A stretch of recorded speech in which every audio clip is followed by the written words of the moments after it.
اور ہر ایک شخص کے لیے ایک سمت مقرر ہے جدھر وہ عبادت کے وقت منہ کیا کرتا ہے، تو تم نیکیوں میں سبقت حاصل کرو.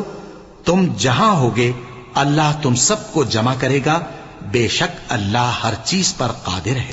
اور تم جہاں سے نکلو نماز میں اپنا منہ مسجد حرام کی طرف کر لیا کرو، بے شبہ یہ تمہارے پروردگار کی طرف سے حق ہے، اور تم لوگ جو کچھ کرتے ہو اللہ اس سے بے خبر نہیں.